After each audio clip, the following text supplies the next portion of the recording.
स्वागत है जैन साहब आपका। कमाल करते दिख रहे हैं आपके ढेर सारे स्टॉक्स, खराब बाजार में भी मजबूती के साथ, और इसीलिए इंतजार है आपकी एक और बेहतरीन पिक का। बताएं सर, कौन सा स्टॉक आज चुना है आपने?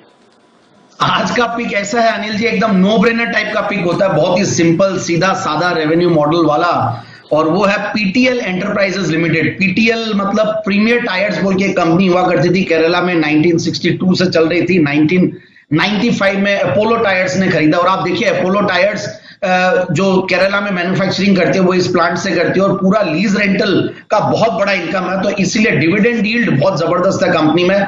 बहुत सीधी सादी सिंपल बैलेंस शीट है, 240-50 करोड़ की कंपनी है, और उसमें आप मान लीजिए कि 45 करोड़ का पैट हर साल कमाती है कंपनी, 45 करोड़ का रेगुलर पैट, और पिछले बार तो एक एक्स्ट्रा इनकम भी थी, अदर इनकम भी थी, उसकी वजह से 77 करोड़ का पैट। तो इतना सिंपल 91% का आपका ओपीएम, ऑपरेटिंग प्रॉफिट मार्जिन, क्योंकि रेंटल से बहुत ज्यादा उनको वो नहीं करना पड़ता क्योंकि पूरा लीज पे दे रखा है अपोलो टायर्स को। और इसके बोर्ड में भी सारे अपोलो टायर्स के मिस्टर कंवर है, मिस्टर ओमकार कंवर, मिस्टर नीरज कंवर। तो अपोलो टायर्स की एक तरीके से मान लीजिए कि आप सिस्टर यूनिट या सब्सिडरी यूनिट या एक रिलेटेड कंसर्न है, तो इसलिए कोई भी कॉर्पोरेट गवर्नेंस के इश्यूज नहीं है। छोटी कंपनी होती है तो बहुत कुछ सोचना पड़ता है। अब सबसे बढ़िया बात है, स्टॉक का पी मल्टीपल सिर्फ 4.88, सो बहुत ही रिस्क कम है, एक अच्छी पेडिग्री से अच्छी कंपनी, प्रॉपर, और टायर सेक्टर बूमिंग सेक्टर है, मतलब जबरदस्त करने वाला। और मुझे ऐसा लगता है कि आने वाले दिनों में ऑटो इंसुलेरीज में टायर्स सर्टेनली बहुत ज्यादा अच्छे रहेंगे। सरकार का भी बहुत ज्यादा इस पे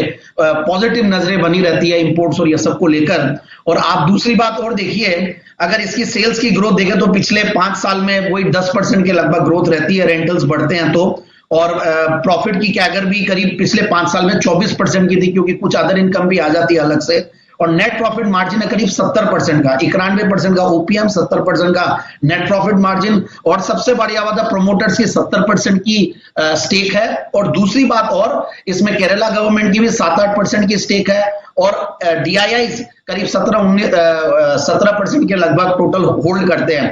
इन सबको मैं देखता हूं तो मुझे बहुत सस्ती लगती है कंपनी। और सस्ती के अलावा इसमें एक और जो चीज है जो हम पीएसयूज में देखते हैं कि वहां पे डिविडेंड यील्ड कमाए, अब 6-7% आप कोल इंडिया में कमाए, साथ में दुनिया भर के एफएनओ वाली रिस्क, और सब ये कैश मार्केट का सिंपल सीधा साधा स्टॉक, जो जब बूम आया था मिड कैप और स्मॉल कैप की, जो रैली आई थी 2017-18 की बात कर रहा हूं मैं, उस टाइम पे ये 70 रुपए तक भी गया हुआ, और अभी मेरे हिसाब से ये 37, 38, 40 रुपए के बीच में होगा कहीं भी। तो ऐसे स्टॉक में डाउनसाइड रिस्क बहुत कम है, बहुत ज्यादा नीचे जाने की रिस्क नहीं होती है।